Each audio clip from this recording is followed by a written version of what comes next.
Hare Krishna.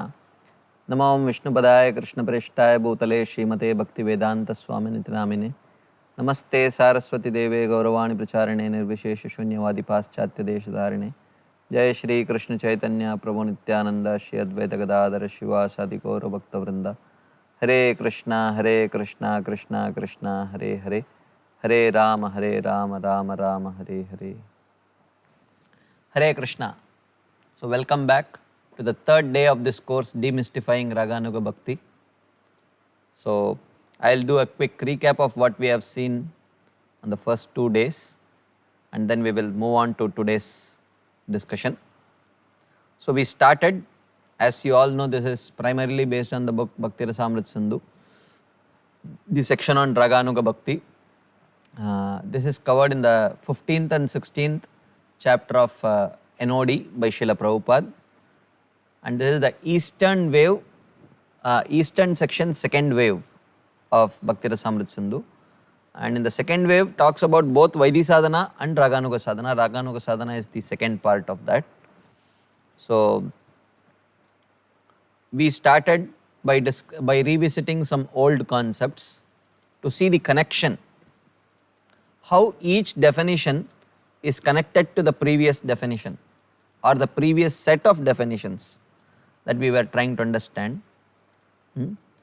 Raganuga Sadhana Bhakti. This involves 3 definitions. First is Bhakti includes the definition of Uttama Bhakti, Anyabhilashita Shunyam, Jnana Karmadhyanavritam, Anukulyena Krishnana Sheelanam Bhakti Uttama. Sadhana includes the definition of Sadhana Bhakti, which is Kriti Sadhya Bhavet Sadhya Bhavasa Sadhana Bida Nitya Siddhasya Bhavasya Prakatyam Hridi Sadhyata. How that Uttama Bhakti, which is performed using only the mind and senses with the achievement of Bhava as the goal. That is Sadhana Bhakti. And the word Raganuga or Vaidhi in that includes the definition of Vaidhi Sadhana Bhakti. So what is that Vaidhi?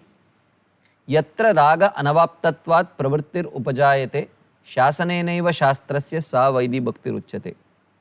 When that raga or greed has not appeared, but still the impetus to engage the mind and senses in the activities of Krishna consciousness with a desire to achieve bhava, when that impetus is coming from the scriptures, sadhu and shastra, guru, sadhu and shastra, then that is called Vaidhi Sadhana Bhakti. But when the impetus changes to agreed to follow in the footsteps of the Vrajavasis, then it becomes Raganuga Sadhana. We saw the other day. Virajantim abhivyaktam Vrajavasi janadishu ragatmikam anusrita yasa raganugochati. So Raganuga Sadhana is when that engagement of mind and senses, the inspiration for that is coming from the following, the greed to follow in the footsteps of the Vrajavasis, then that is called as Raganuga Sadhana Bhakti. Now, what is this Vrajavasi's love, which is called as Ragatmika Bhakti? What is so special about it? We saw yesterday. Ishte Swarasiki Raga Paramavishtata Bhavet Tanmayi Ya Bhavet Bhakti Sa Atra Ragatmika Udita. So, Srila Rupa Goswami says that Ragatmika Bhakti is that Bhakti which is driven solely by a deep thirst for pleasing Krishna, which manifests, that deep thirst manifests in the form of absorption in activities for pleasing Krishna. And those activities depend on the rasa that that particular devotee has with Krishna. For example, the gopis, the activities, the absorption in the activities include cooking for Krishna, dancing with Krishna, stringing garlands for Krishna.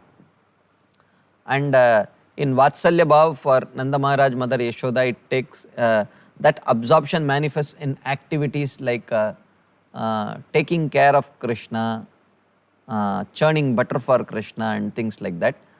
And in Sakyaras, that absorption develops in activities such as playing with Krishna, planning for the whole play, massaging Krishna's feet, they develop absorption in those activities. And all that absorption is driven by the deep thirst to please Krishna in their own way. So, that is Ragatmika Bhakti we saw. And then we saw that this Ragatmika Bhakti has two forms. One is Kama Rupa and Sambandha Rupa.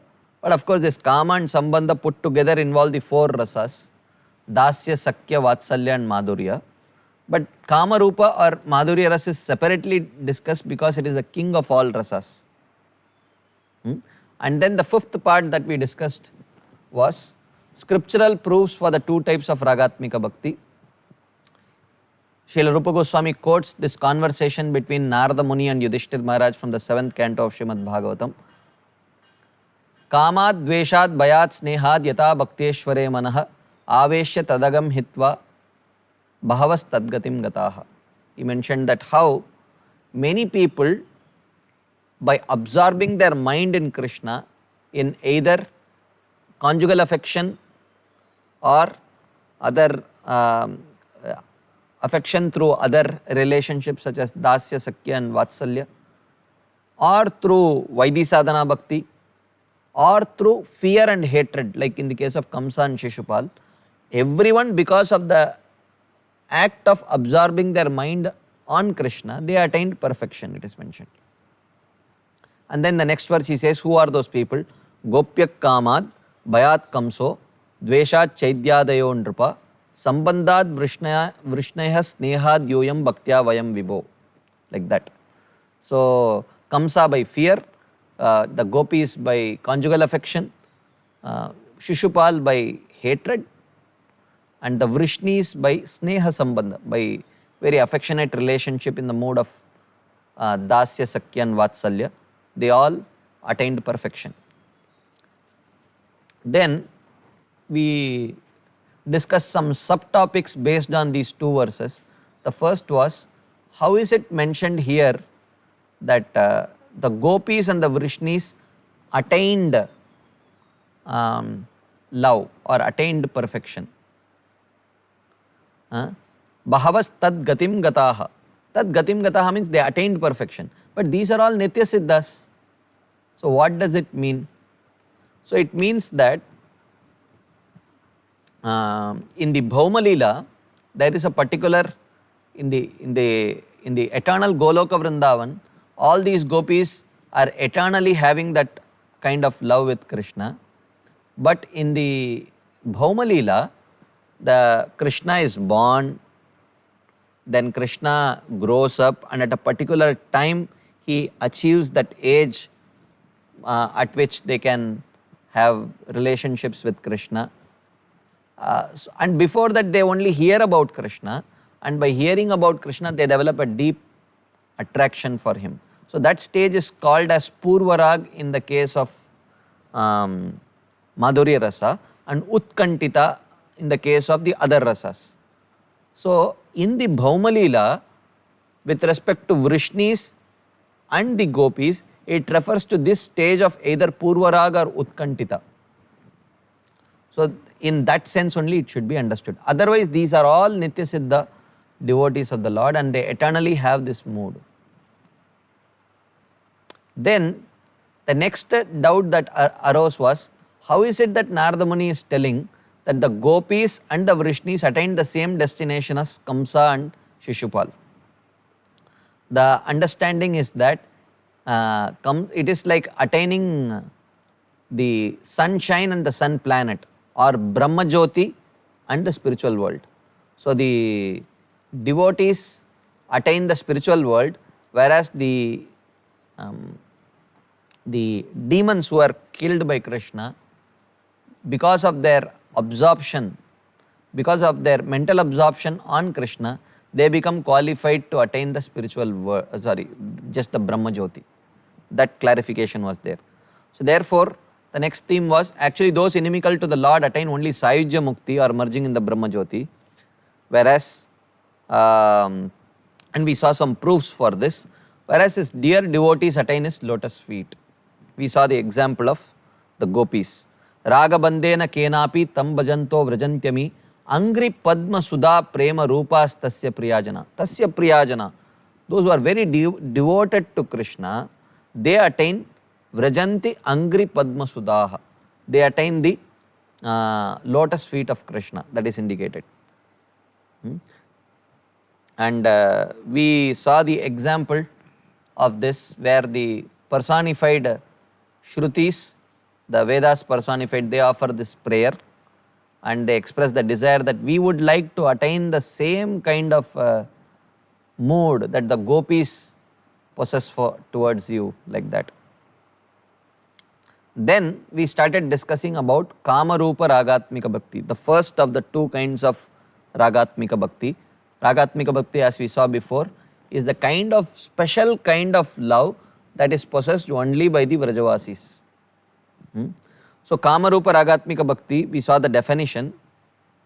Sa Kamarupa Sambhoga Trishnam ya Nayati Swatam Yadasyam Krishna Saukyartam Eva Kevalam Udyama. It is mentioned that, so now you see how many Kamarupa Ragatmika Bhakti. So now Bhakti means Anyabhilashita Shunyam Jnana Karma Dhyanavratam Anukulyena Krishnanushilanam. That definition is there. Ragatmika indicates that it is perfected Bhakti. So this is Ishte Swarasiki Raga Paramavishtata Bhaved Tanmayi Ya Bhaved Bhakti Sa Atra Ragatmika Udita. A kind of bhakti which is driven purely by the intense thirst to please Krishna in Vrindavan. This is Ragatmika Bhakti. So Bhakti, Ragatmika, and then this is Kamarupa. So Kamarupa means it has a specific form.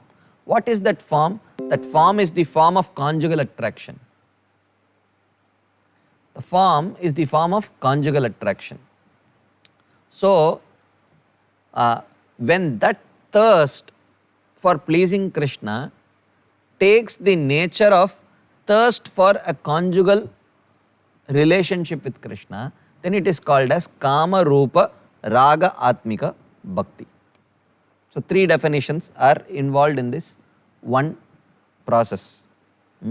Sa Kama Rupa, that bhakti in which there is absorption in the beloved, Ya Nayati, which produces Swatam Sambhoga Trishnam, a spontaneous deep thirst for conjugal union with Krishna, is called as Kamarupa Ragatmika Bhakti. But one may say, but conjugal attraction is not very exalted. Why is it called Bhakti? It should be only Kama. So he says, no. Yadasyam Krishna Saukyartameva Kevalam Udyama. Because in this activity, there is desire purely to please Krishna and there is absolutely no trace of desire to please one's own senses. Therefore, it is called as Bhakti. And we saw that how this Kamarupa Ragatmika Bhakti is seen predominantly in the gopis of Vrindavan. And we also, a clarification that Rupa Goswami gave, that the word Kama in Kamarupa Ragatmika Bhakti indicates only the nature of the external activities, but internally what is driving that is Prema only. It is not Kama. Therefore, that Kama means Prema only. That's what he is indicating here. Premaiva Gopa Ramanam Kamayit Agamat Pratam. That Kamarupa Bhakti of the gopis has become famous simply as Prema. That's why great personalities, iti Uddhavadayo Pyetam Vanchanti Bhagavat Priya. Even Uddhava desired it. What to speak of Uddhava? Everyone desired.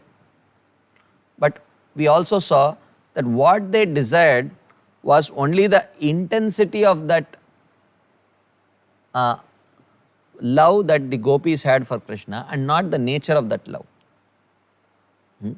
So everyone in Vrindavan and outside, they aspire for the gopis' intensity of love. but they are adamantly attached to their own form of relationship with Krishna. So like that. Even the queens of Dwaraka, they are so astonished seeing the kind of love even the Pulinda woman of Vraja have for Krishna. They think that we are legally wed wives of Krishna.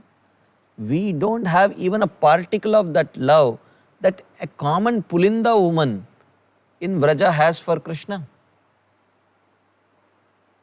But having said that, they are not now aspiring to shift to Vraja and become cowherd women. They want to remain queens only. They want Krishna of Dwaraka only. But just that they have a desire to develop that intensity of love that the gopis and the Pulinda women of Vrindavan have towards Vrindavan Krishna. So everyone is attracted to their own form of worship. But we saw that Kubja's attraction to Krishna is considered to be only Kama Praya. It is almost Kama only. Why? Because there was no Krishna Saukyartameva Kevala Mudyama. There was no desire to please Krishna. It was desire for sense gratification only. Then the question may arise, then why is it called Kama Praya? Why can't you just call it Kama? We can't call it Kama completely because the object of love is Krishna. But because she has a mundane attraction to Krishna, it is called as Kama Praya, almost Kama. Like that. This is where we ended our discussion yesterday. So now we will continue. We saw we are now discussing Ragatmika Bhakti, which is the love of the Vrajavasis, the special love that the Vrajavasis have towards Krishna. In that we saw that there are two types, Kama Rupa and Sambandha Rupa. In that we have discussed about Kama Rupa. We will briefly touch this Sambandha Rupa Ragatmika Bhakti, and that will bring us to the end of discussing Ragatmika Bhakti, which is the Vrajavasis' love for Krishna. But as you might have understood that the current section we are discussing Raganuga Bhakti. We are not talking about Vrajavasis' love for Krishna. We are talking about those sadhakas, those practitioners who are aspiring after that love. Who are aspiring after that love that the Vrajavasis have for Krishna. So therefore, in order to understand Raganuga Sadhana, we have to understand what is this love this Vrajavasis have towards Krishna. Why is it so special? Why is Rupa Goswami again and again talking about it? For that purpose we are discussing Ragatmika Bhakti. Otherwise, this section is not meant to discuss Ragatmika Bhakti, because Ragatmika Bhakti is perfected Bhakti. Raganuga Bhakti is practitioner's Bhakti. But because we need to know what we are trying to practice, what we are trying to emulate, for that purpose we discussed about Ragatmika Bhakti. So that Ragatmika Bhakti, as we saw, is of two types, Kama Rupa and Sambandha Rupa, and we have already discussed Kama Rupa. Now we will start discussing Sambandha Rupa Ragatmika Bhakti very briefly. So what is the definition of Sambandha Rupa Ragatmika Bhakti? So Srila Rupa Goswami says, Sambandha Rupa Govinde Pitritvadhyabhimanita Atropalakshanataya Vrishninam Vallavamataha Yadaishya Jnana Shunyatvad Yesham Rage Pradhanata. He says, Sambandha Rupa, this Sambandha Rupa Ragatmika Bhakti, again as we saw, Bhakti is Anyabhilashita Shunyam Jnana Karma Denavartam Anukulyena Krishnanushīlanam. Ragatmika is Ishte Swarasiki Raga Paramavishtata Bhavet. Tanmayi ya bhavet bhakti sa atra ragatmika udita. That bhakti in which the impetus for engaging the senses and mind in Krishna is solely born out of this deep thirst to please Krishna. And what is the form of that thirst? This verse explains. He says, Govinde Pitritvadi Abhimanita. Govinda, Krishna, towards Krishna, Pitritvadi Abhimanita. There is a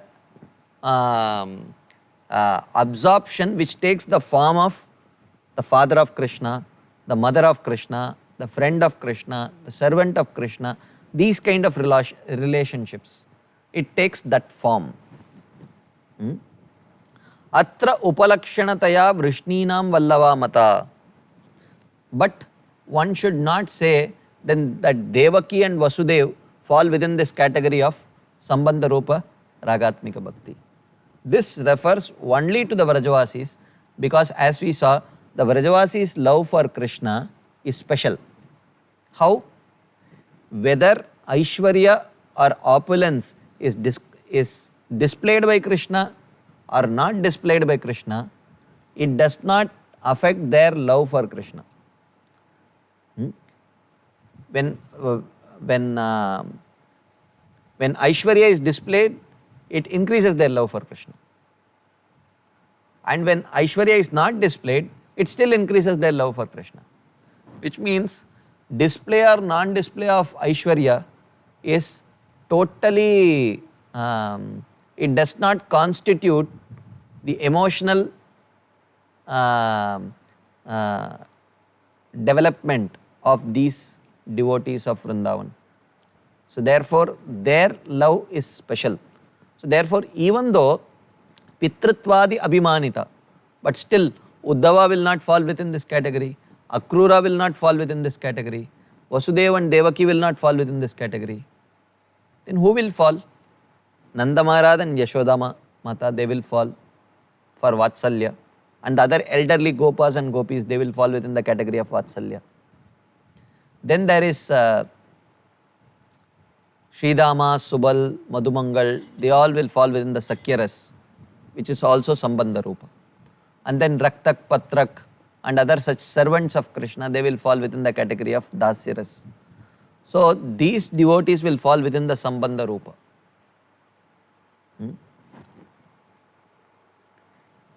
Yada esham rage pradhanata. But why only the Vrajavasis? He says, this is because these other relationships in Vraja also have a predominance of intense affection, raga, caused by a lack of awareness of Krishna as God. It is not that they are completely unaware. Even when people tell them, it does not, pashyanapi na pashyati. It does not affect them. They think Krishna is my son, Krishna is my friend, Krishna is my lover. That is what matters. Everything else takes a back seat and it is not noticed by the Vrajavasis. So therefore, this kind of love is very special, seen only in the Vrajavasis. That is why here this Sambandha Rupa is also called as Ragatmika Bhakti. That which is driven by a deep thirst for serving Krishna in these modes of Dasya, Sakya and Vatsalya Rasa, like that. So that is like a very brief description of Sambandha Rupa Ragatmika Bhakti. So this brings us to the end of discussion of Ragatmika Bhakti. Now, let's try to understand the eighth theme in this discussion, which is understanding Raganuga Sadhana Bhakti based on the understanding of Ragatmika Bhakti that we have discussed till now. So how do we understand? We have already seen before that Virajantim Abhivyaktam Vrajavasi Janadishu Ragatmikam Anusrita Yasa Ragatmika Uchyate. It is mentioned that a Raganuga Bhakta is one who tries to follow in the footsteps of Ragatmika Bhaktas. So who are these Ragatmika Bhaktas? What is their love for Krishna? We have seen. Now we will try to understand Raganuga Bhakti based on the description of Ragatmika Bhakti. So, Srila Rupa Goswami says, Kama sambandha rupe te prema matra swarupake nitya siddhashrataya ashrayataya natra samyak vicharite. We might wonder, why is Rupa Goswami not elaborating more on this Ragatmika Bhakti? He must have spoken, he must speak more about this love of the Vrajavasis towards Krishna. Why is he so brief here? He says, Kama sambandha rupe te prema matra swarupake. This Kama Rupa Ragatmika Bhakti and Sambandha Rupa Ragatmika Bhakti are caused purely by prema. And Nitya Siddha Ashrayataya. And this kind of bhakti takes shelter of the Nitya Siddha devotees of Vrindavan. Atra, therefore, Atra na samyak vicharite. Therefore, here this topic is not discussed in detail, because the subject matter, the second wave is about sadhana bhakti only, devotional service in practice. It is not talking about devotional service in perfection. So therefore, it is not discussed in detail here. Therefore, now we will start discussing Raganuga Bhakti or Raganuga Sadhana Bhakti, trying to understand it based on the description of Ragatmika Bhakti that Rupa Goswami has already given here. So he says, Ragatmikaya dvaividya dvivida dvida raganuga chasa kamanuga cha sambandha nuga cheti nigadyate. Dvaividya Ragatmikaya, just as we have two types of Ragatmika Bhakti, the Kama Rupa Ragatmika and the Sambandha Rupa Ragatmika, Dvida Raganuga Chasa, in the same way Raganuga also has two types. Those who follow the Kama Rupa Ragatmika Bhaktas are called as Kamanugas. And those who follow the Sambandha Rupa Ragatmika Bhaktas are called as Sambandhanugas. So in this way, Raganuga Bhakti is also of two types. Kamanuga, Kama Rupa Raganuga Bhakti and Sambandha Rupa Raganuga Bhakti, or Kamanuga Bhakti and Sambandhanuga Bhakti, depending on whatever terminology we might want to use. So, having described the qualities of Ragatmika Bhakti, which is the secondary topic here, because primarily we are trying to understand what is Raganuga Bhakti. But in order to understand Raganuga Bhakti, he explains about Ragatmika Bhakti. Because when you say that they follow the Vrajavasis' love, then we should understand what is Vrajavasis' love. So briefly he describes about the Vrajavasis' love for Krishna. Now, the most important section we are going to discuss now, that is qualification for Raganuga Bhakti. Who is qualified to practice Raganuga Bhakti? Very important section. If you have not listened attentively till now, then at least this section onwards, please listen very attentively, because this is the most important section of this whole series. Who is qualified to practice Raganuga Bhakti? Because till now, you might have thought that what is this fellow sitting here and talking about big things? Is he suggesting that from tomorrow onwards I should give up my Vaidhi sadhana and start practicing Raganuga sadhana? So, we are just now scratching the surface of the subject matter. The subject matter is going to start now, actually. We have hardly scratched the subject of the surface of the subject matter. So who is qualified to practice this Raganuga sadhana bhakti? Srila Rupa Goswami says, Ragatmikaika nishtaye vrajavasi janadayah tesham bhavaptaye lubdo bhaved atradikaravan. He says, Ye bhava aptaye lubdah. Lubdah means greedy. One who is greedy, for attaining a bhava. Ye bhava aptaye lubdha. One who is greedy to attain a bhava, vrajavasi janadayah, which is very similar to the bhava of love or the mood of love that is shown by the Vrajavasis towards Krishna. Ragatmika ekanishtaye, and who are solely fixed in Ragatmika Bhakti. They are solely fixed in Ragatmika Bhakti. And these people have developed a greed to follow in their footsteps. Atra adhikaravan bhavet. He is qualified for Ragatmika Bhakti. Raganuga Bhakti. So Raganuga Sadhana Bhakti is possible only in a person who has developed that kind of greed to follow in the footsteps of the Vrajavasis. So the qualification, if you try to recollect, the qualification for practicing Vaidhi Sadhana Bhakti was the faith in the scriptures. Jata Shraddho Matkataso Nirvinna Sarvakarmasu, we saw. Yak kenapi atibhagyena Jata Shraddhosya Sevane, as Rupa Goswami says. So the qualification for Vaidhi Sadhana is Shraddha in the Shastras.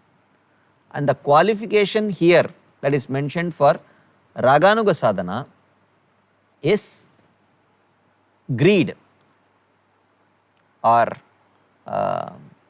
greed for that spontaneous devotion of the Vrajavasis. Now one may say, so is Shraddha not a prerequisite for Raganuga Sadhana? Is it a prerequisite only for Vaidhi Sadhana? If you see, Srila Vishwanath Chakravarti Thakur mentions that there are two types of faith. First is called as Shastriya Shraddha or Bhakti Shastriya Shraddha. A kind of faith that is developed due to the faith in the scriptures or understanding the scriptures. This is the kind of faith that the Vaidhi sadhakas have. The second kind of faith is called as Lobhamayi Shraddha. So Lobhamayi Shraddha means a faith that is generated by intense greed to follow in the footsteps of the Vrajavasis. We will eventually see how this Lobhamayi Shraddha develops. But both kinds of practices are dependent on Shraddha. Faith is there, faith is a prerequisite. But what is the source of that faith? That is the subject matter of discussion. The source of faith of the Vaidhi sadhakas is actually the faith in the scriptures, Bhakti Shastras. And the source of faith of the Raganuga sadhakas is greed, Lobhamayi Shraddha. So, but one should understand, like if you remember the first discussion that we had, we saw that the qualification for Raganuga sadhana develops only after practicing Vaidhi sadhana for a sufficient duration of time. So therefore it starts with Shastra only. So it is this Shastriya Shraddha or Bhakti Shastriya Shraddha only which gradually transforms into this Lobhamayi Shraddha or a faith which is based on greed. Okay, we will try to understand more about this greed in the coming sections. So, unlike faith of the Vaidhi sadhaka, which is based on logic and reasoning, greed is based on the heart's natural inclination. Like many times devotees wear this t-shirt which says, I lost my heart in Vrindavan. Like that. So, which means it is driven by heart, it is not driven by intellect. A Vaidhi sadhaka's practice is driven by intellect and reasoning. primarily. As we saw in the Uttamadhikari, the definition of Uttamadhikari was mentioned, Shastre yuktau cha nipuna sarvata dridanischaya prauda shraddodhikari yah sabhaktau uttamo mata, it was mentioned. Shastre yuktau cha nipuna, he is an expert in Shastras. And he is an expert in the logic, the underlying logic of the Shastras. Which means he can resolve apparent contradictions of apparently contradictory statements by using scriptural logic. He is very expert in that. And Shastre yuktau cha nipuna sarvata dridanischaya, as a result of which he has developed a firm conviction in the Sambandha, Abhideya and Prayojan. Prauda shraddodhikariyah. Therefore, he has developed, and by practice based on this faith, he has developed a very deep faith. Prauda shraddha. Prauda shraddha. He is Uttamadhikari. So therefore, the basis of his faith is understanding scriptures and understanding the scriptural logic and applying the scriptural logic in his own personal life.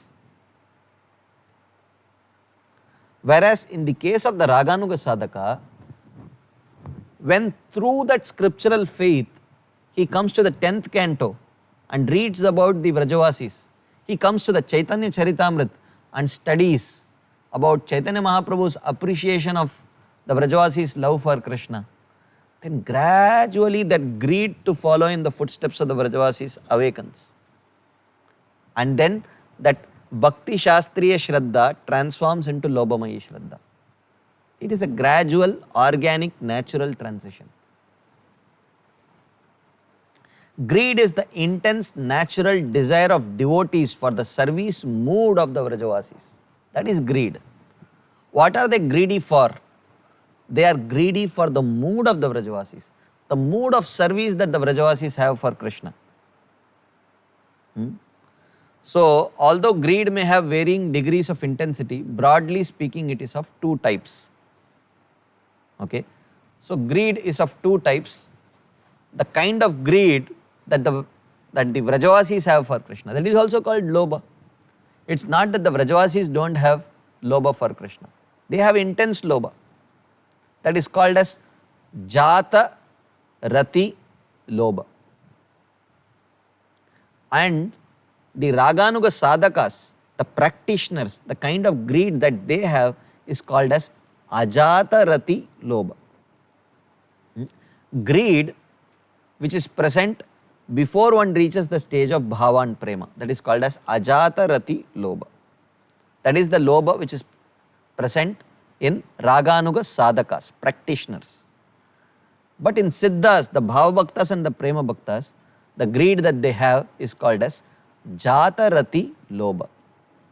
A kind of greed which manifests, intense greed which manifests after one reaches the stage of Bhava and Prema. So now one may say, what are the symptoms of this greed? What are the symptoms of this greed? How do we identify whether we have this greed or not? So, Srila Rupa Goswami says, Tattad bhavadi madhurye shrute diryad apekshate natra shastram na yuktim cha tad lobha utpatti lakshanam. Tad lobha utpatti lakshanam. What are the symptoms that this greed has manifested in the heart of the sadhaka? What is the qualification? Like we saw, what are the symptoms that Shraddha has manifested in the heart of a Vaidhi sadhaka? We saw faith in the devotees, faith in the Bhakti Shastras, faith in the Guru Shishya Parampara, and faith in the process of Bhakti.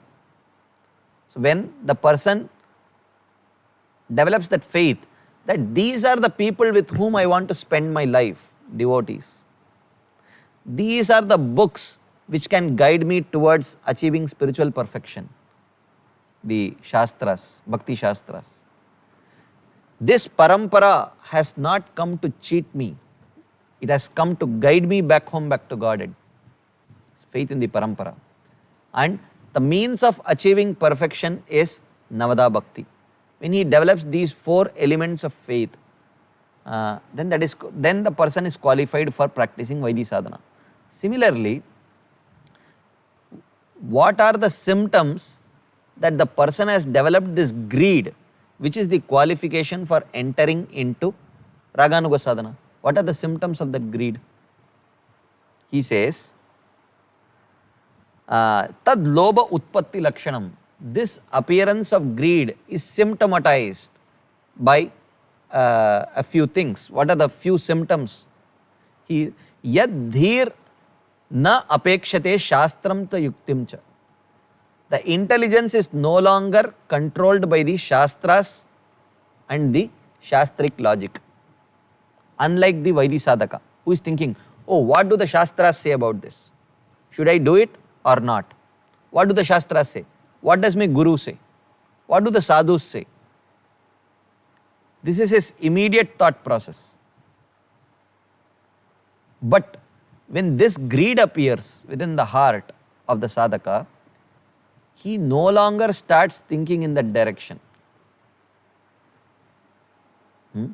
Why? Tat bhavadi madhurye shrute. Shruti, by hearing, because he has started hearing about the 10th canto pastimes of Krishna in Vrindavan. And he is completely captivated by the sweetness of the relationships that the Vrajavasis have towards Krishna. And that captivation has created that greed, and that greed is now guiding the intelligence and heart of that person. So intelligence gives up and mind takes over, or the heart takes over, and the heart starts pulling the train of bhakti. There is a change of engine now. Like sometimes, they remove the coal-fired engine and replace it with a diesel engine in trains. Sometimes when you will have to, it's a very mountainous terrain, then you cannot, maybe electricity lines you cannot put there, so you have coal-fired engines to go through those sectors. So they have to change the engine. So till now diesel engine was pulling, but now we have reached a mountainous terrain. So now we need a change of engine. The coal-fired engine takes over. Like that. So till now the intelligence was pulling, but when the greed appears within the heart, then the heart starts to pull. The mind takes over. Okay. So like that. So after hearing about the 10th canto pastimes, and after hearing Chaitanya Charitamrita and the other such literatures, he develops this intense greed for following in the footsteps of the Vrajavasis, and that greed inspires his actions. One can infer that greed has arisen in that person from recognizing this symptom. When a person realizes to some degree the sweetness of the love and activities of the Vrajavasis, how did he realize? Through hearing from the scriptures such as Srimad Bhagavatam, which describes these Vrajavasis' love for Krishna. Then he is no longer thinking about scriptures. What do the scriptures say? What do the scriptures say? He does not think along those lines. He thinks, what the Vrajavasis are doing, let me try to follow them. That becomes the primary impetus for him. Srila Prabhupada in the Nectar of Devotion, 16th chapter, he writes, these Raganuga devotees do not follow the regulative principles of devotional service very strictly. This is a very scary statement. But by spontaneous nature, they become attracted to some of the eternal devotees such as Nanda and Yashoda, and they try to follow in their footsteps spontaneously. Is Srila Prabhupada suggesting that if you are not able to follow the regulative principles, then try to develop attraction for Nanda and Yashoda? Is that what Prabhupada is suggesting? He says that the Raganuga devotees do not follow the regulative principles strictly. What does it mean? Huh? What does it mean to not follow the regulative principles of devotional service very strictly? Srila Prabhupada does not mean that spontaneous devotees or the Raganuga Bhaktas no longer practice the basic items of devotional service such as chanting and hearing. They don't neglect that.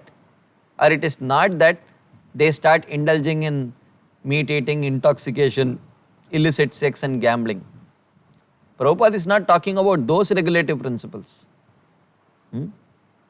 What it does mean is that the Raganuga Bhaktas, for the Raganuga Bhaktas, the inspiration to serve and surrender is no longer coming from the scriptural regulations, but it is coming from a natural attraction.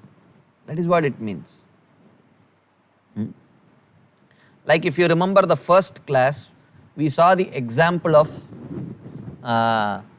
the two boys aspiring to enter into Indian cricket team. They are learning cricket. One person, even after watching the videos of Sachin Tendulkar playing, he is inspired, but still his primary inspiration may come from the books only. Whereas the other person, he was finding it more convenient to mold his technique by watching the videos of Sachin Tendulkar playing. But first itself it was established that Sachin Tendulkar is perfectly playing textbook cricket, textbook strokes. So therefore, whether you learn from the book or from the video, you are not missing out any rules and regulations. It is just where your inspiration is coming from, that's all. So similarly, it's not that Raganuga Bhaktas start breaking the basic essential principles, but because the Vrajavasis are pure devotees, they will not break these basic principles. They are not attached to sense gratification at all. So therefore, if a person is inspired and becomes greedy to follow in the footsteps of these Vrajavasis, how will he break the basic principles? The meaning is that the primary inspiration is not coming from the scriptures. In this sense, the devotees strictly follow their hearts and not the regulative principles. They follow the heart, not the principles of the scriptures. But because their heart, because they are so spontaneously drawn to Krishna, they are naturally drawn to continue their practical primary limbs of devotion and avoiding those things which hinder the association with Krishna. Because they will see that the Vrajavasis are spontaneously practicing Anukulyasya Sankalpa Pratikulyasya Varjanam. Anything that is unfavorable to love Krishna, you will never see the Vrajavasis there at all. Anything that is favorable for pleasing Krishna, you will see the Vrajavasis buzzing around that place like bees buzzing around fragrant, juicy, honey-filled flowers. So therefore, the Raganuga Bhaktas will spontaneously follow all the Anukulyasya Sankalpa Pratikulyasya Varjanam. Okay. So, but one should understand that it's not that, oh, from today onwards I have become a Raganuga Bhakta, I will never ever open any book. It is not, that's not what it means. So, they do study the Shastras, and when they see some apparent contradiction in the Shastras, they do use scriptural logic to resolve it. So, therefore, nevertheless, it is not, and also this qualification that they do not follow scriptures is not a primary characteristic of Raganuga Sadhana Bhakti. Because sometimes one may develop this greed without any disregard for the scriptural injunctions also. They may perfectly follow scriptural injunctions also. So therefore, not following the scriptural injunction is just a byproduct of that greed. It may not always be there. So therefore, here Srila Jiva Goswami says, one may also develop greed without showing disregard for the scriptures also. So this is not the primary characteristics. So you cannot say, who is a Raganuga Sadhaka? One who rejects scriptures, he is Raganuga Sadhaka. No. That not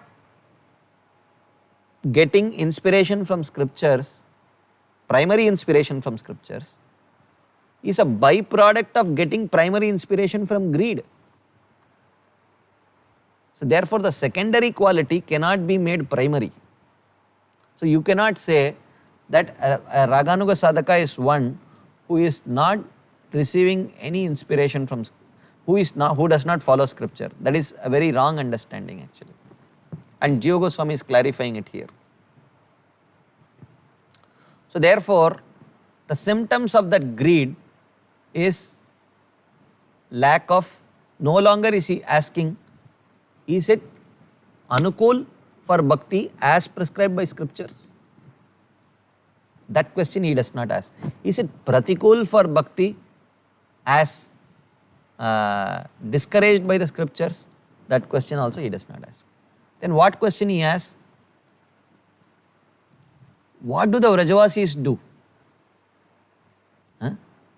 Do they accept it or reject it? Based on that is anukul and pratikul criteria changes. And because the Vrajavasis will always accept what is favorable for Krishna, automatically the scriptural rules are accomplished. Because we saw Krishna Saukyartham eva kevalam udyama. They spontaneously perform, every act that they perform is spontaneously geared only towards pleasure of Krishna. Therefore, scriptural injunctions are automatically accomplished. In fact, their action is scriptures only. The Vrajavasis' action is scriptures. Scriptures are written seeing their actions. That is Shastra. So therefore, if one is following that, he will never break any Shastric injunction. That is the point.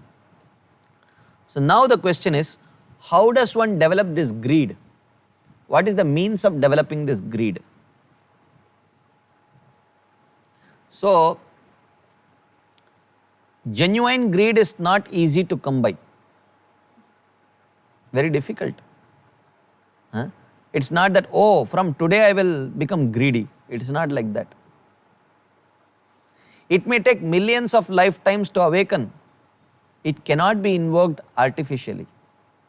Krishna bhakti rasa bhavita mati kriyatam yadi kutopi labhyate. And I'm sorry, I'm not able to recollect. But that is the verse that here Srila Shivaram Swami Maharaj is quoting. That janma koti sukritairna labhyate. Atra laulyam api mulyam ekalam janma koti sukritairna labhyate. Greed is the only qualification. Krishna bhakti rasa bhavita matihi. If you want to have a heart which is soaked in Krishna, kriyatam yadi kutopi labhyate. You should sell your house. If you get an opportunity to make your heart completely soaked with Krishna, thoughts of Krishna, you should sell everything that you have to purchase it. Why? Because such a heart, janma koti sukritairna labhyate. You cannot achieve it by accumulating pious credits for millions of lives. There is only one currency. Atra laulyam api mulyam ekalam. Greed is the only thing. And that greed is not very easy, very, very rare. When genuine greed does arise, however, it does so from the effect of hearing transcendental sound, praising the sweetness of the Vrajavasis' love, beauty, qualities and pastimes.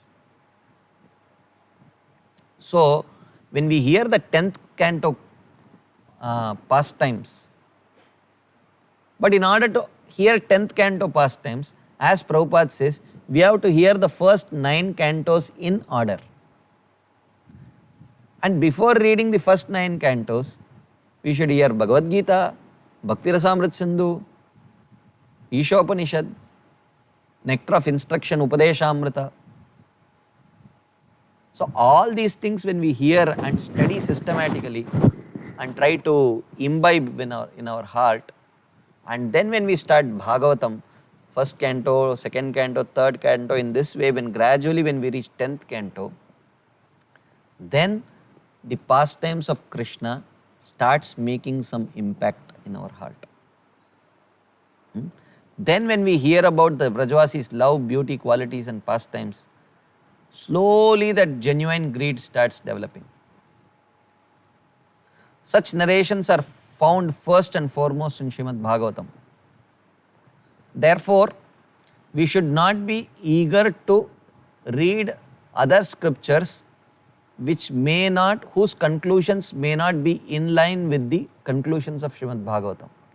They may be Vedic scriptures also. But if their conclusions are not in line with the conclusions of Srimad Bhagavatam, then hearing those literatures may not nourish the particular kind of mood that we are trying to develop.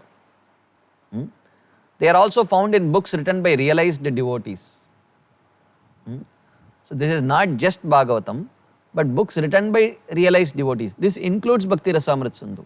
Because as Jiva Goswami mentioned in the beginning that we saw, that Rupa Goswami has written this book out of deep compassion for the devotees based on the rasa presented in Srimad Bhagavatam, which has arisen within the lotus bud of his heart. So the basis of Bhakti Rasamrit Sindhu is Srimad Bhagavatam, and only those verses from other Puranas which concur with the conclusion of Srimad Bhagavatam, only they have been accepted.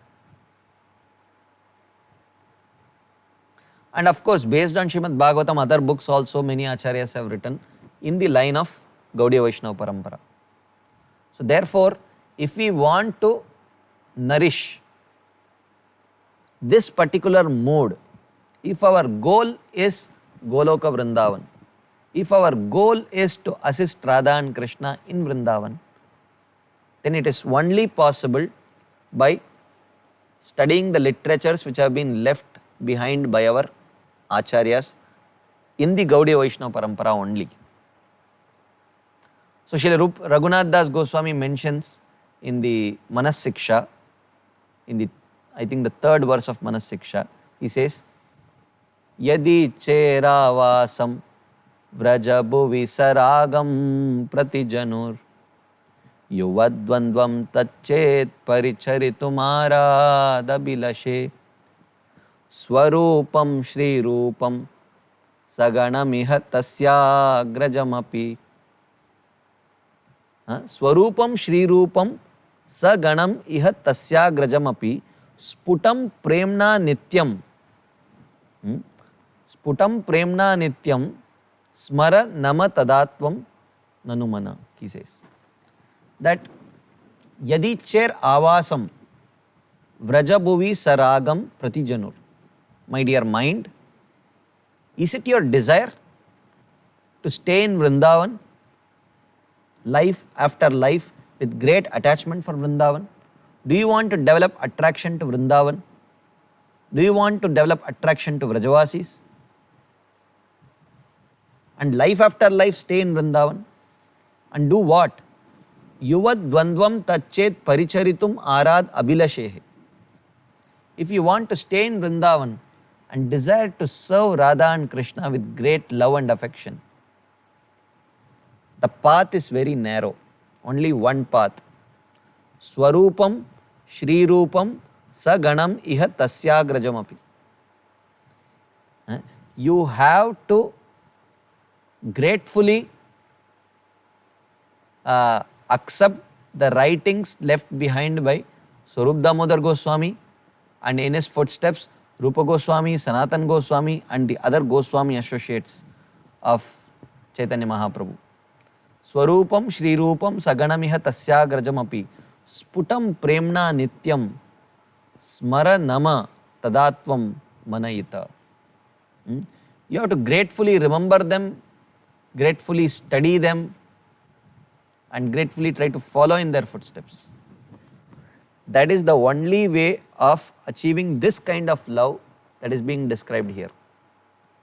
Otherwise, if we are eager to hear writings from various different people, some may be devotional, some may be non-devotional, even within devotional, we may not accept parampara teachings.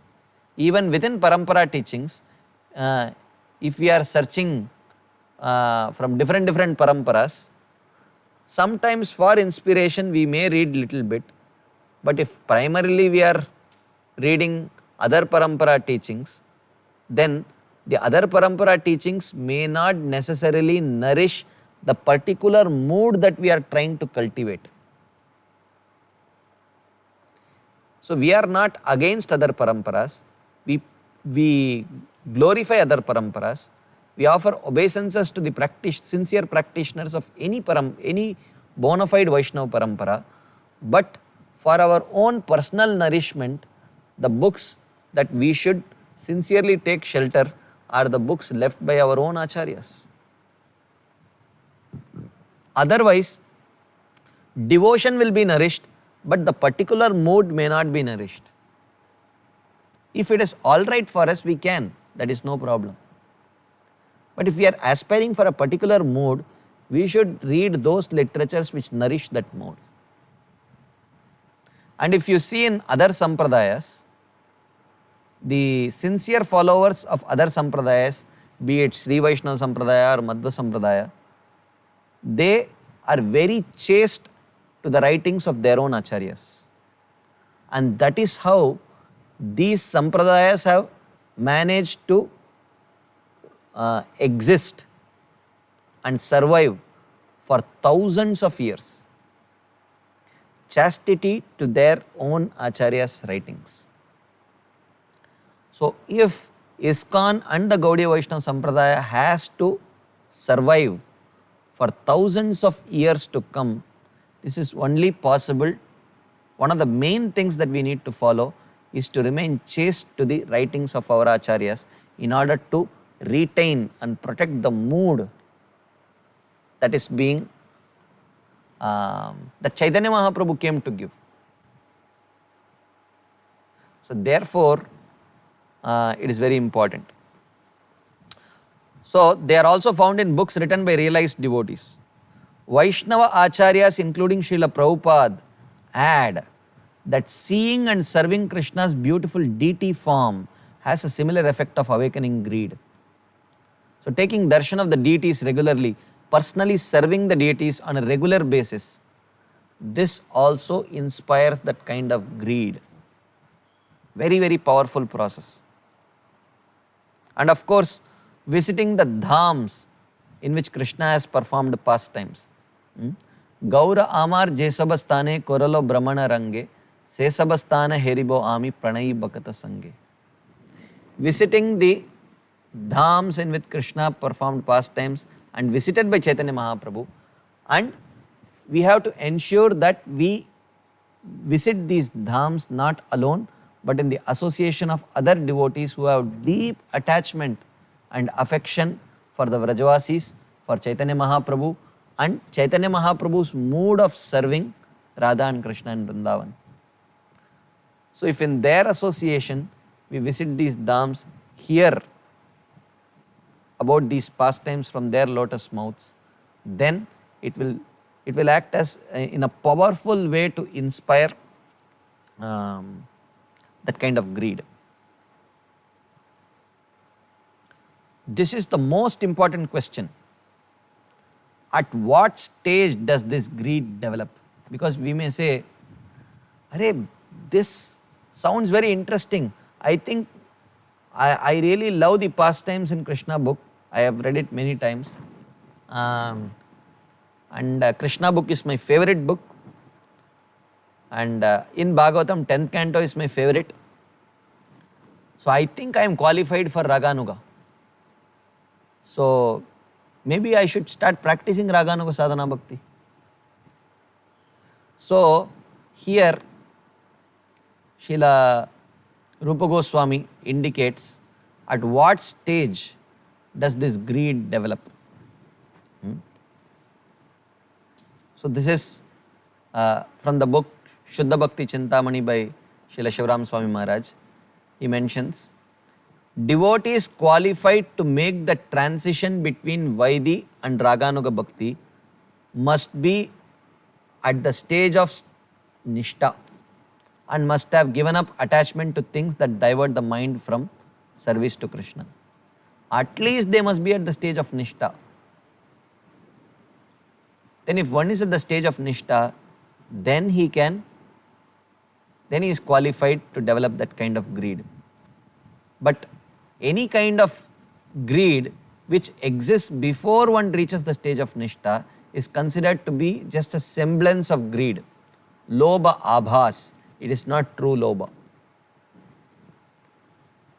So now let's try to understand, how do we know if I have reached Nishta or not? We have discussed this already in one of the previous courses. This section is from Madhurya Kadambini by Srila Vishwanath Chakravarti Thakur, where he mentions, how do I know if I have reached the stage of Nishta or not? He says, Nishta, the stage of Nishta is characterized by absence of 5 obstacles to steady practice of devotional service. Laya, Vikshepa, Apratipatti, Kashaya and Rasaswada. Laya means feeling sleepy. Vikshepa means feeling distracted. Apratipatti means occasional indifference or lack of taste towards spiritual topics. Kashaya means tendency towards past bad habits. And Rasaswada means a taste for material enjoyment. So let's try to understand these 5 obstacles, what they are exactly. So he says that Laya refers to the tendency to sleep during Kirtan, Shravan and Japa in the increasing order. So during Kirtan, also sometimes we may feel sleepy if it is too late. But generally during Kirtan, there is little more absorption. During Shravanam, if the topic is not very interesting, then it is very easy to fall asleep. I mean, I remember one of our devotees in Radha Gopinath temple, when the Bhagavatam class was going on, suddenly everyone heard a loud thud, dhang.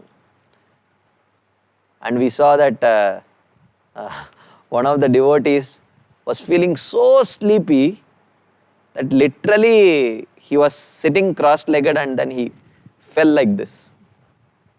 And then he woke up and, he then went to wash his face and get fresh. So it is possible to sleep during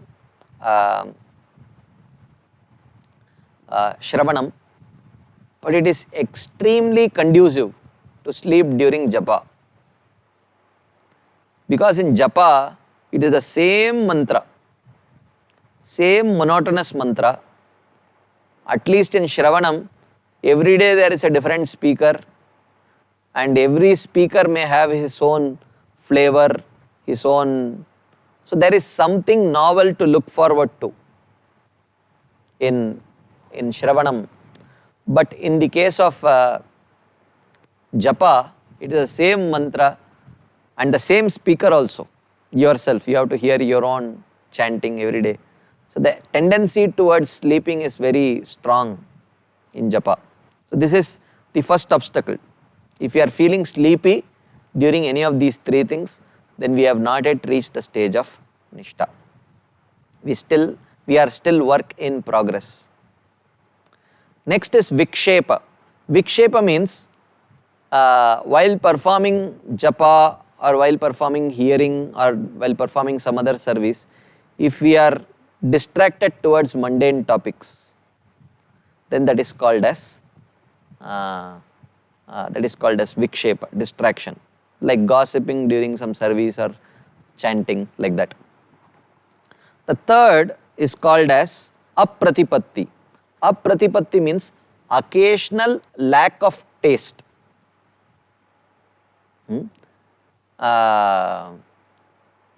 In spite of not being troubled by sleep or distraction.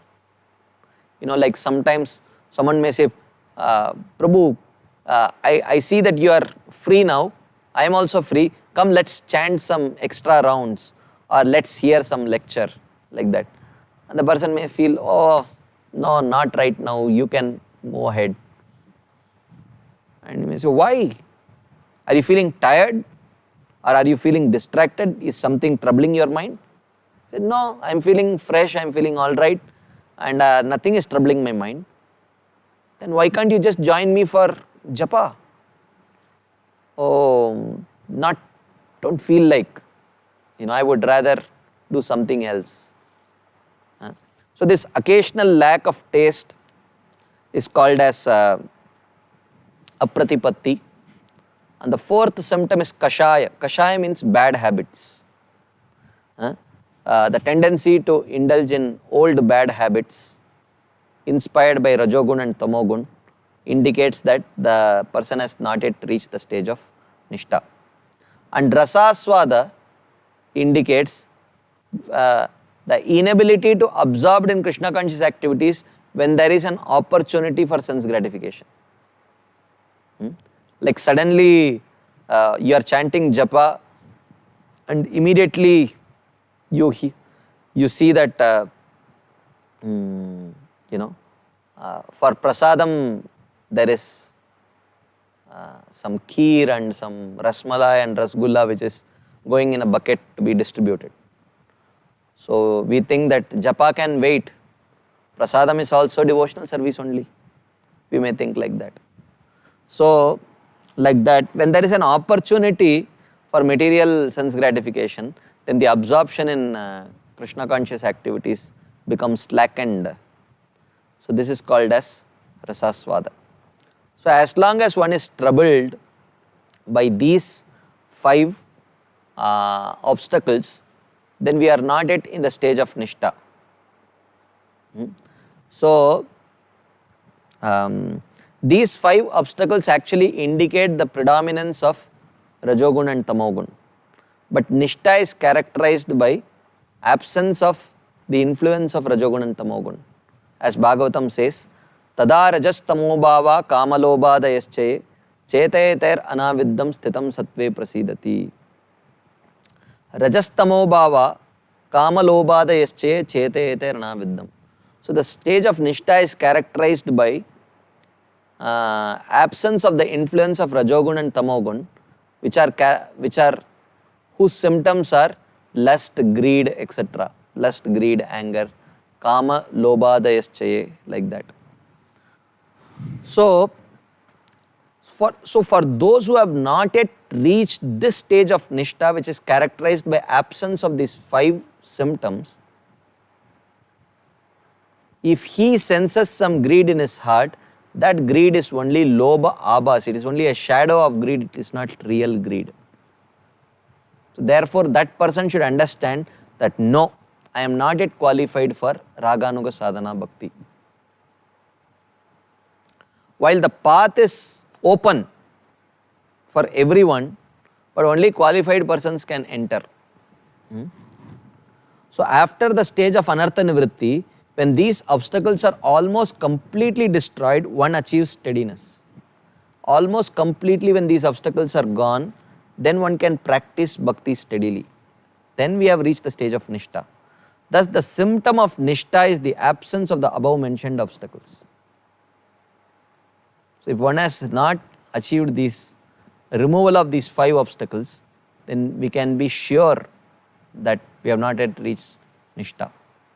Like for example, I can tell that even while I am speaking, even though speaking is much more absorbing than hearing. So, but still, because I didn't have sound sleep last night, and because there is no one sitting in front of me, it is just the camera, I am already feeling sleepy, to tell you the truth. But still, I see that there is only 15 minutes left, so I am just tolerating. So, and continuing in this discussion. So the point is, laya, vikshepa, apratipatti, kashaya and rasaswad. Where one can confidently say that, yes, Prabhu, these things no longer affect me. Then Chaitanya Mahaprabhu would say, with a garland, Chaitanya Mahaprabhu will be waiting. Welcome to the path of Raganuga Sadhana Bhakti. But as long as we are still troubled by these 5 obstacles, Chaitanya Mahaprabhu is still waiting with the garland for us, but we are far away from actually reaching Chaitanya Mahaprabhu. Reaching Chaitanya Mahaprabhu's garland. Of course, Chaitanya Mahaprabhu's mercy is available to everyone. But the Chaitanya Mahaprabhu's Raganuga garland is far away. We have to still work on our Anartha Nivritti before we can reach that stage. One who understands this section will not be misled by the semblance of greed, whether in themselves or in others.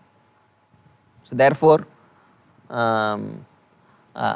even that kind of deep attachment for Vrindavan and Brajavasis, which we may see in ourselves or in others, but in the absence of or in the presence of these 5 obstacles, cannot be considered as true greed. One need not feel disappointed, but if one works on the Anartha Nivritti very diligently, then this greed will be protected. It will not be lost. Like that. Srila Prabhupada writes in his Nectar of Devotion, 16th chapter, we must always remember, however, that such eagerness to follow in the footsteps of the denizens of Vraja is not possible unless one is freed from material contamination. Unless one is freed from this material contamination, it is not possible to develop this kind of greed, which is symptomatic of Raganuga Sadhana Bhakti. In the practice of devotional service, there is a stage called Anartha Nivritti, Prabhupada says, in which all material contaminations gradually disappears. Nashta prayeshu bhadreshu nityam bhagavata sevaya bhagavati ruttama shloke bhaktir bhavati naishtiki. So Nishta follows Anartha Nivritti. And Lobha follows Nishta. So therefore, for a person still troubled by anarthas, there is no point discussing whether I have reached the qualification for that Lobha or not, or whether I have reached the qualification for Raganuga Bhakti or not. So Srila Prabhupada mentions, sometimes persons are found to be imitating such devotional love before they have become free of anarthas or unwanted habits. So which means, before that if we try to practice, Prabhupada calls it imitation. It is not real. That greed is not real. Okay.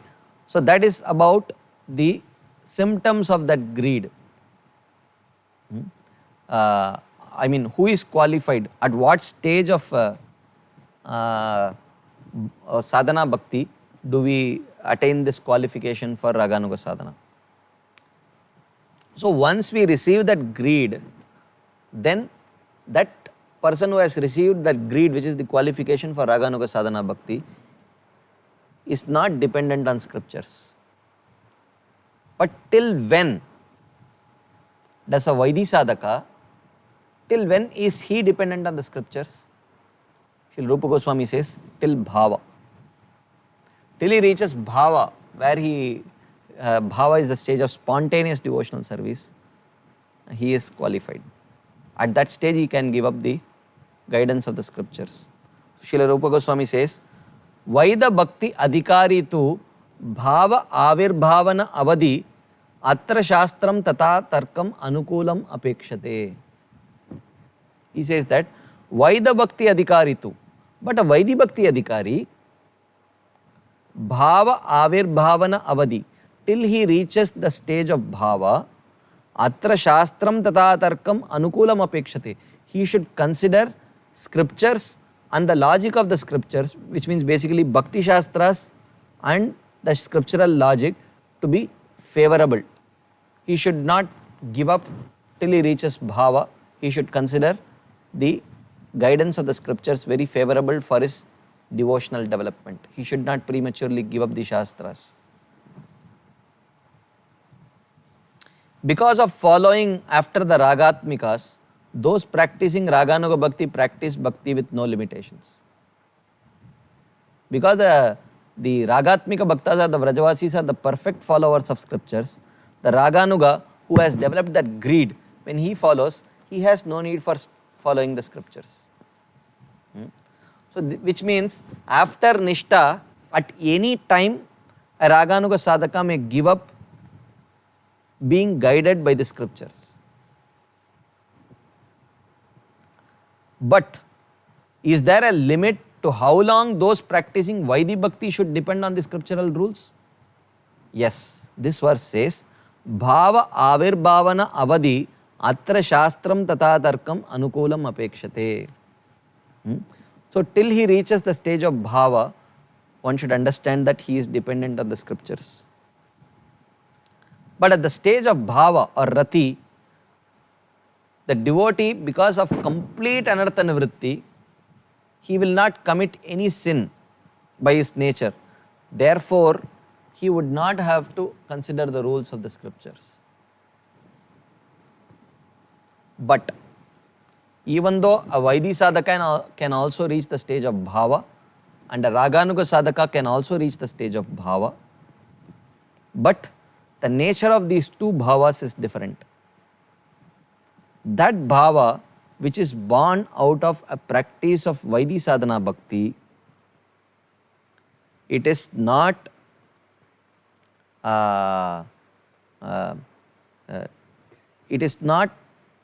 affected, it is very much affected by the influence of the Aishwarya or the opulence of the Supreme Lord. So that bhava, even though is spontaneous, it is spontaneously reverential towards the Lord. There is lot of awe and reverence. But that awe and reverence is very spontaneous. Whereas in the case of Raganuga Bhakti, when that Raganuga Bhakti matures into bhava, then that spontaneous affection for Krishna lacks that awe and reverence. And it is very, very sweet and relishable to Krishna also. However, as soon as the greed manifests in him and he develops an inclination for Raga Bhakti, the practitioner of Raganuga Bhakti does not depend on any scriptural rules and logic. Thus, this kind of greed is supposed to be much superior to the kind of, to the awe and reverence form of love that is developed due to practice of Vaidhi sadhana bhakti. However, wherever that greed has appeared, it is understood that the person must have studied the scriptures in order to attain that greed. As we saw in the first discussion, that Vaidhi Bhakti is a prerequisite for Raganuga Bhakti. Without practicing Vaidhi sadhana bhakti for a significant duration of time and thereby reaching the stage of Nishta, one cannot start Raganuga Bhakti at all.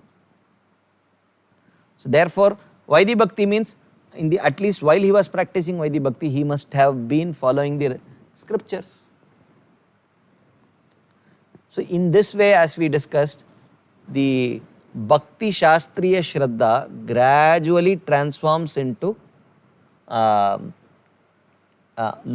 Shraddha, or faith that is generated due to greed, which is found in Raganuga sadhakas. It is also necessary to study the scriptures in order to understand the proper sadhana for Raganuga Bhakti. Even for Raganuga Bhakti, there are books available.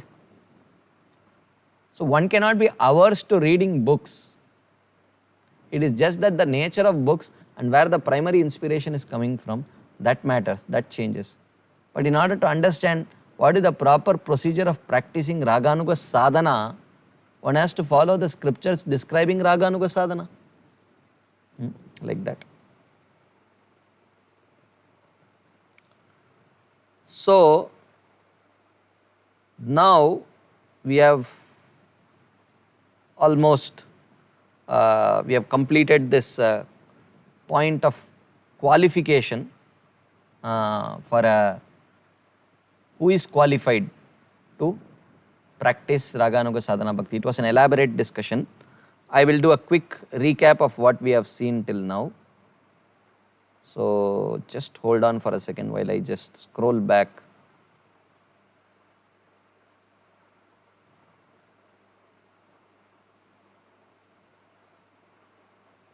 So we discussed in the beginning that what is the qualification for Raganuga Bhakti. We saw that Ragatmika Ekanishtaye Vrajavasi Janadayah Tesham Bhavaptaye Lubdo Bhaved Atra Adhikaravan.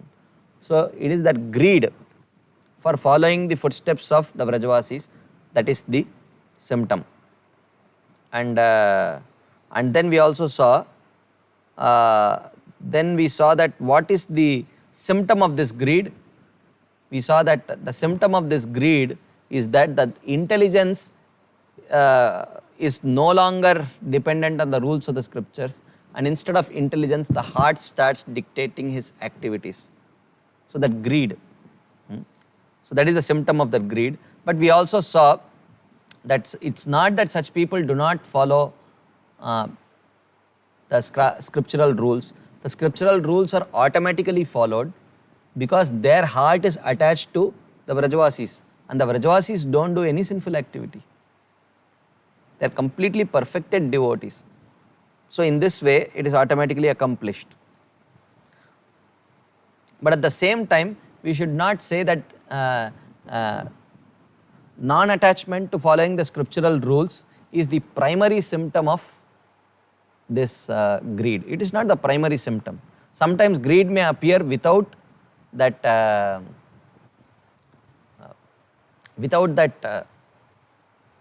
disinclination to be inspired by scriptures also. And how does this greed develop? Primarily by hearing gradually the initial subject matters and eventually reaching the 10th canto topics where the details of Vrajavasi's love are described, and also by taking darshan of the deity form of the Lord and visiting the dhams of the Lord. By all these 5 potent limbs one can develop this Raganuga Bhakti, Raganuga greed. And at what stage this greed develops, we saw that at least at the stage of Nishtha or later, Ruchi Asakti, like that. And we saw that Nishtha is characterized by the absence of these 5 obstacles: Laya, Vikshepa, Apratipatti, Kashaya and Rasaswad.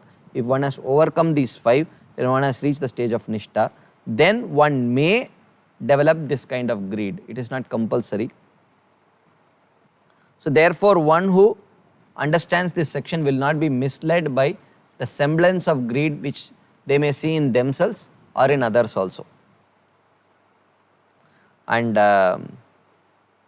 then we saw that but a Vaidhisadhaka is dependent on the Shastras till he reaches the stage of Bhava. So this is where we will pause today, and tomorrow we have few more interesting topics that we will be discussing tomorrow. But thank you very much for your patient listening. Hoping to have your association tomorrow also. Srila Prabhupada ki jai, Shri Rupa Goswami Pad ki jai, Shri Bhakti Rasamrit Sindhu ki jai. Hare Krishna. Thank you very much.